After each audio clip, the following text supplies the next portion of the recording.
Jatrabari zone কর্তৃক স্থানীয় সরকার নির্বাচন এবং একপাক্ষিক নির্বাচন কমিশন পুনর্গঠনের দাবিতে আজকের এই বিক্ষোভ সমাবেশে উপস্থিত বিভিন্ন থানা থেকে আগত প্রতিনিধিবৃন্দ এবং সাংবাদিক ভাইরা, আপনাদেরকে সংগ্রামী সালাম। গতকাল ইকরার সাহেব একটা কথা বলেছেন। তিনি বলেছেন, যদি কোর্টের রায় আমার পক্ষেও আসে তাহলে উপদেষ্টা আসিফ মাহমুদ সজীব ভুঁইয়ার পদত্যাগের দাবিতে আমাদের আন্দোলন চলবে। তার মানে উনি কি বুঝাতে চাচ্ছেন? তার ইন্টেনশন ভিন্ন।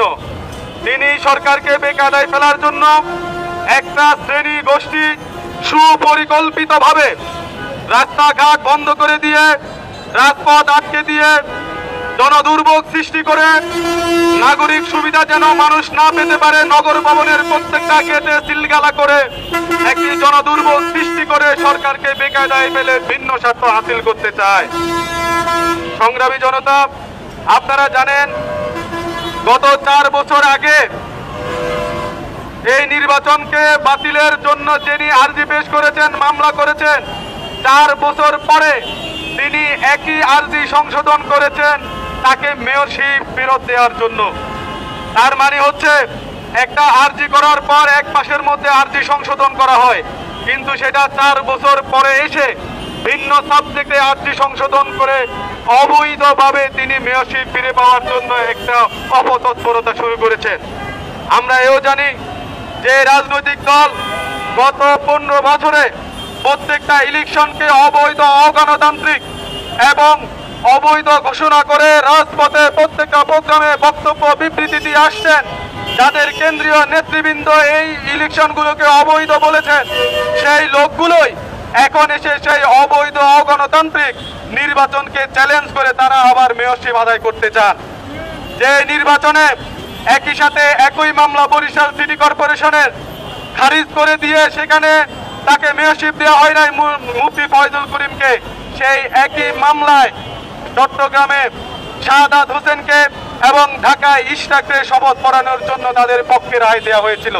সুতরাং বিচার ব্যবস্থার এরকম একপাক্ষিক এবং তাদের পক্ষপাতমূলক আচরণের তীব্র নিন্দা জানাই আমরা। আমাদের গত 15 বছরের ফ্যাসিবাদ বিরোধী যে আন্দোলন সংগ্রাম আমরা করেছি, আমাদের আন্দোলন সংগ্রামের অন্যতম মূল গ্রাউন্ড ছিল বৈষম্যের বিরুদ্ধে আন্দোলন। আমরা বিচার বিভাগের স্বাধীনতার বিরুদ্ধে আন্দোলন করেছি, আমরা বিচার বিভাগের নিরপেক্ষতা এবং স্বাধীনতার জন্য আন্দোলন করেছি। কিন্তু আজকে আমরা আবার দেখেছি বিচার বিভাগের সেই পক্ষপাতমূলক আচরণের জন্য আমরা আবার লড়াই করার জন্য রাজপথে নামতে হবে। প্রিয় সংগ্রামী জনতা, আপনারা দেখেছেন আজকে একটি শ্রেণী নতুন করে আবার নব্য ফ্যাসিস্টদেরকে বাংলাদেশের রাজনীতিতে প্রাসঙ্গিক করার জন্য চতুর্মুখী ষড়যন্ত্রে লিপ্ত হয়েছে। আজকে ইন্টারিম গভর্নমেন্টকে নতুন করে রাজনৈতিক দল হিসেবে এনসিপি যে রাজনৈতিক তৎপরতা শুরু করেছে সেটাকে ব্যাহত করার জন্য, বিপ্লবের পেজগুলোকে বিতর্কিত করার জন্য চতুর্মুখী তথ্য সন্ত্রাস চালু করেছে এবং আমাদের বিপ্লবের যে পেজগুলো আছে তাদেরকে বিভিন্ন জায়গায় অতর্কিতভাবে হামলা করছে।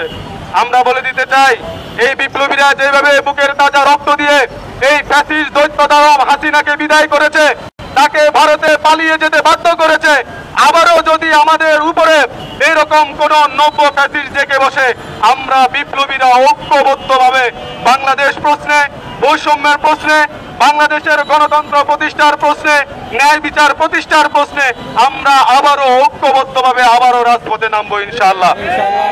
পরিশেষে বলতে চাই, আপনারা যারা নতুন করে নির্বাচন জিকির করে আসছেন বিগত সময় ধরে, তারা কেন আবার স্থানীয় সরকার নির্বাচনে বাধা হয়ে দাঁড়াচ্ছেন? যারা আজকে সারা দেশে স্থানীয় সরকার যে প্রশাসন, সেখানে একটা শূন্যতা সৃষ্টি হয়েছে, মানুষ জন্ম সনদ, মৃত্যু সনদ সহ অন্যান্য যে সকল নাগরিক সুবিধা, সেই সকল সুবিধা থেকে বঞ্চিত হচ্ছে। আজকে যে নাগরিক সুবিধাগুলো পাওয়ার কথা সেগুলো পাচ্ছে না।